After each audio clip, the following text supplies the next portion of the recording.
বর্তমানে আমরা এমন এক যুগে বাস করছি যেখানে এক মুহূর্তের ভুলও চিরস্থায়ী হয়ে যায়।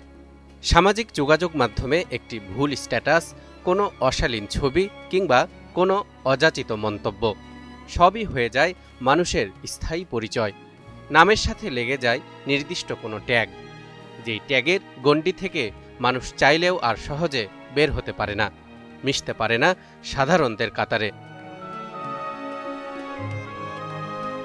আমরা দেখতে পাই আমাদের এই সমাজ থেকে ক্ষমা, অনুশোচনা এবং সংশোধনের পথ ক্রমেই দূরে সরে যাচ্ছে।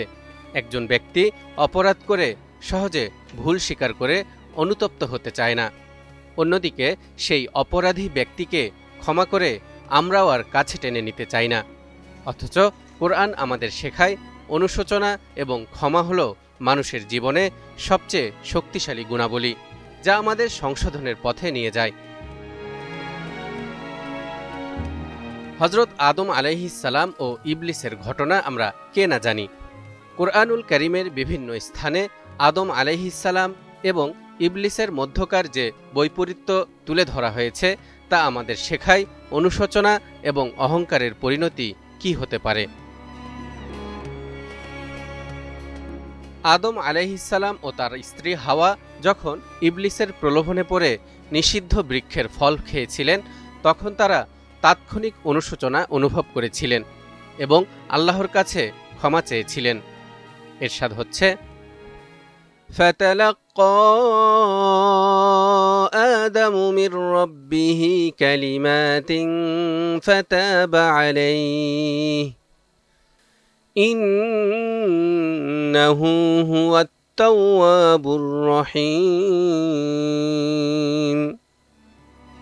তারপর আদম তার প্রতিপালকের নিকট হতে কিছু বাণী প্রাপ্ত হল, ফলে আল্লাহ তার তাওবা কবুল করলেন।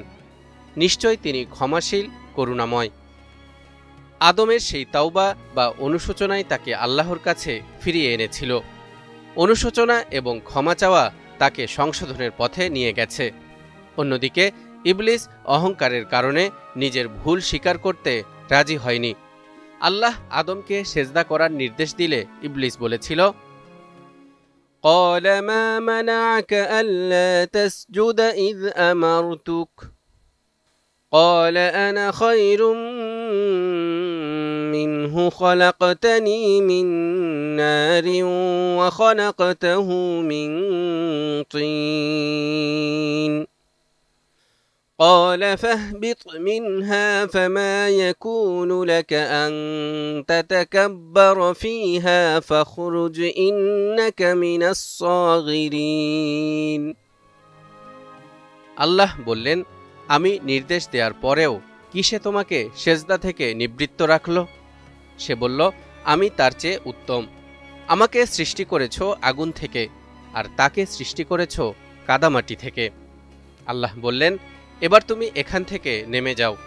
তোমার এ অধিকার নেই যে তুমি এখানে অহংকার করবে, সুতরাং বের হয়ে যাও। নিশ্চয় তুমি লাঞ্ছিতদের অন্তর্ভুক্ত। আজকের সমাজেও আমরা একই বৈপরীত্য দেখতে পাই, তবে এখন লজ্জিত ও অনুতপ্ত হওয়া লোকের সংখ্যা অনেক কমে গেছে। এমনকি বর্তমানে যারা লজ্জা শরমের মাথা খেয়ে বিভিন্ন অপকর্ম করে ক্ষমা চাওয়ার পরিবর্তে দ্বিগুণ সাহসী হয়, তারাই সমাজে প্রভাব বিস্তার করে। সামাজিক মাধ্যমে এই প্রবণতা দিন দিন আরও বৃদ্ধি পাচ্ছে।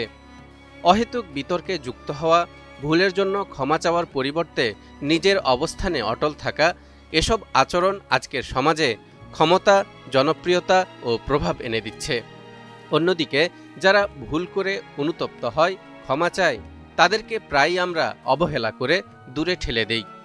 অথচ কোরআন আমাদের স্মরণ করায় আল্লাহর দয়া ও রহমত সীমাহীন। তিনি মানুষের ভুলকে মাফ করার জন্য সর্বদা প্রস্তুত। এরশাদ হচ্ছে, قل يا عبادي الذين أسرفوا على أنفسهم لا تقنطوا من رحمة الله إن الله يغفر الذنوب جميعا إنه ইন্নাহু হুয়াল গফুরুর রহিম। হে আমার বান্দাগণ, যারা সীমা অতিক্রম করেছ বা নিজেদের উপর বাড়াবাড়ি করেছ, তোমরা আল্লাহর রহমত থেকে নিরাশ হও না। আল্লাহ সমস্ত গুনাহ ক্ষমা করে দেবেন। তিনি অতি ক্ষমাশীল, পরম দয়ালু। যদি আল্লাহ ক্ষমা প্রদানের পথ খোলা রাখেন, তাহলে কেন আমরা একে অপরকে ক্ষমা করি না? কেন আমরা মানুষকে ভুল সংশোধনের সুযোগ দেই না? সমাজে ক্ষমা করার সংস্কৃতি চালু হলে মানুষ শিখতে, পরিবর্তিত হতে এবং উত্তম পথে ফিরে আসতে পারবে। আরব সমাজে নবীজির যুগেও দেখা যায়, যারা বড় রকমের ভুল করেও সত্যিকার অর্থেই মন থেকে অনুশোচনা করেছে এবং ধর্মীয় কর্তব্য পালন করেছে, তাদেরকে পুনরায় দ্বীনি ভাইবোন হিসেবে গণ্য করা হতো। আল্লাহ বলেন, فَإِن تَابُوا وَأَقَامُوا الصَّلَاةَ وَآتَوُا الزَّكَاةَ فَإِخْوَانُكُمْ فِي الدِّينِ وَنُفَصِّلُ الْآيَاتِ لِقَوْمٍ يَعْلَمُونَ।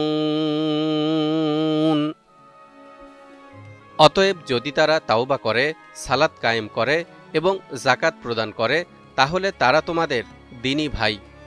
আর আমি আমার নিদর্শনসমূহ স্পষ্টভাবে বর্ণনা করি জ্ঞানী লোকেদের জন্য।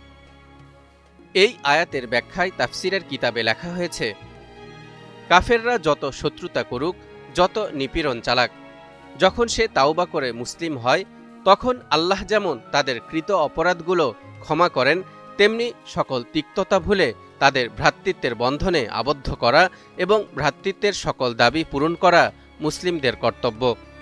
এ শর্ত পূরণ করার ফলে তাদের উপরে হাত তোলা ও তাদের জানমাল নষ্ট করাই শুধু তোমাদের জন্য হারাম হয়ে যাবে না, বরং তার অধিক ফায়দা এই হবে যে তারা অন্যান্য মুসলিমদের সমান হতে পারবে। কোনরূপ বৈষম্য ও পার্থক্য থাকবে না। দর্শক, এবার আমরা আবার ফিরে যাই সেই আদম ও ইবলিসের ঘটনায়। ঘটনাটি আমাদেরকে একটি গুরুত্বপূর্ণ শিক্ষা দেয়। লজ্জা এবং অনুশোচনা মানুষের সংশোধনের একমাত্র পথ। কিন্তু যদি সমাজ শুধুই লজ্জাকে দমন করে এবং অহংকারকে পুরস্কৃত করে, তবে সেখানে শুধু লজ্জাহীন ও অহংকারীরাই নেতৃত্ব দেবে।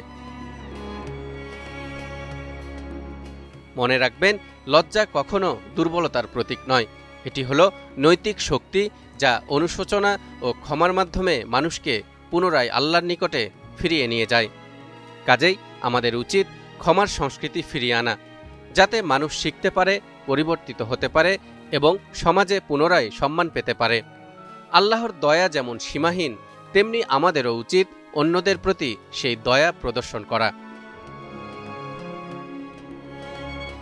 তালহা ইবনে রেজা, নিউজ 24।